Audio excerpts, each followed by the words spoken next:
తంబళ్లపల్లి నియోజకవర్గంలో కొండా నరేంద్రకు ప్రజల నుంచి అద్భుత స్పందన లభిస్తోంది. ఎన్నికల్లో ఖచ్చితంగా పోటీ చేయని తెలుగు తమ్ముళ్లు కొండా నరేంద్రపై ఒత్తిడి తెస్తున్నారు. కొండా నరేంద్రతో టీడీపీ ముఖ్య నాయకులు సమావేశం కాగా వచ్చే ఎన్నికల్లో ఖచ్చితంగా బరిలో ఉండాలని ఒత్తిడి పెంచుతున్నారు. ప్రస్తుతం జరుగుతున్న రాజకీయ పరిణామాలతో నియోజకవర్గాన్ని కబంధ హస్తాల నుంచి కాపాడుకోవాల్సిన అవసరం ఉందని, అభిమానులు అనుచరుల నిర్ణయమే శిరోధార్యమని ఆయన తెలిపారు. తంబళ్లపల్లి అభివృద్ధి లక్ష్యంగా తాను అడుగులు ముందుకు వేస్తున్నానని తెలిపారు.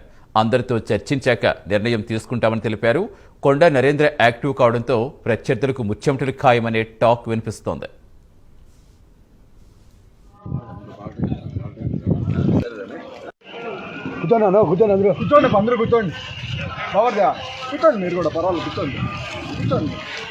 మీ అందరికీ ఈ గ్రామ సభకు వచ్చినందుకు చాలా సంతోషం. ప్రతి ఒక్కరికి నా నమస్కారాలు. నా పేరు కొండా నరేంద్ర, చాలామంది మీకు తెలుసు. ఇక్కడ ముఖ్య ఉద్దేశం ఇక్కడికి రావడం ఏమంటే, ఇప్పుడు ఒకటిన్నర నెలలో మనకు ఎలక్షన్స్ రాబోతూ ఉన్నాయి.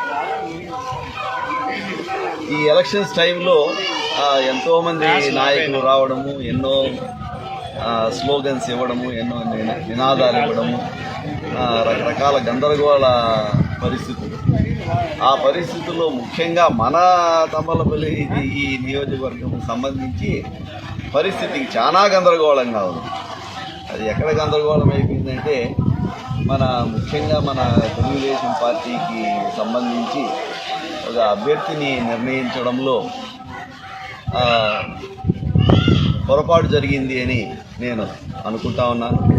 నా మాదిరి ఎంతోమంది ఆ విధంగానే అలాంటి అభిప్రాయంతోనే ఉన్నారు. ఒక ఎమ్మెల్యే స్థానం అంటే ఎంతో బాధ్యతతో కూడిన ఒక స్థానం, ఎంతో గౌరవప్రదమైన ఒక స్థానం ఆ ఎమ్మెల్యే అనేది.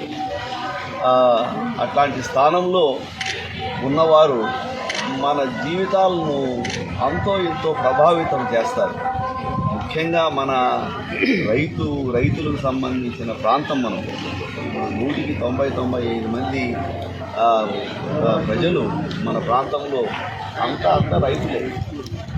అందరికీ 4 ఎకరాలు, 5 ఎకరాలు, 10 ఎకరాలు ఇట్లా ఏదో ఉండేవాళ్ళమే. అందరూ ప్రతి ఒక్కరము మనం సేద్యం మీద ఆధారపడిన వాళ్ళమే. మనకేమి ఇక్కడేమి ఉద్యోగాలు ఏమి లేవు, మనకి ఇక్కడేమి ఫ్యాక్టరీలు ఏమి లేవు. ఏమున్నా కూడా మనం కష్టపడి పొలంలో పనిచేయాలా, లేదంటే ఆవులు మేపుకోవాలా. ఈ విధంగానే మన జీవనం సాగుతుంది. కాబట్టి ఇట్లాంటి మన జీవితాల పైన ఈ రాజకీయ నాయకుల ప్రభావం అనేది చాలా ఉంటుంది. అదే మనము ఒక టౌన్ తీసుకుందాం, మదనపల్లి టౌన్ తీసుకుందాం. ఉద్యోగస్తులు ఉంటారు మామూలుగా టౌన్లో, అంటే అందరూ మామూలుగా ఉద్యోగస్తులు అందరూ ఉంటారు. ఆ ఉద్యోగస్తులకి ఏమరా అంటే, ఆ రాజకీయ నాయకుడు వస్తే వస్తూ ఉంటాడు, పోతూ ఉంటాడు. వాళ్ళకేమి పెద్ద వాళ్ళ జీవితాలపై పెద్ద ప్రభావం ఏమి ఉండదు, వాళ్ళ జీవనం సాగిపోతుంది. కానీ మన ప్రాంతాల్లో మన జీవితాలపైన చాలా ప్రభావం ఉంటుంది. ఎందుకు ఒక ఉదాహరణకు తీసుకుందాం. మనకు ఒక డ్రిప్ పైపులు కావాలన్నా, బోరు పైపులు కావాలన్నా,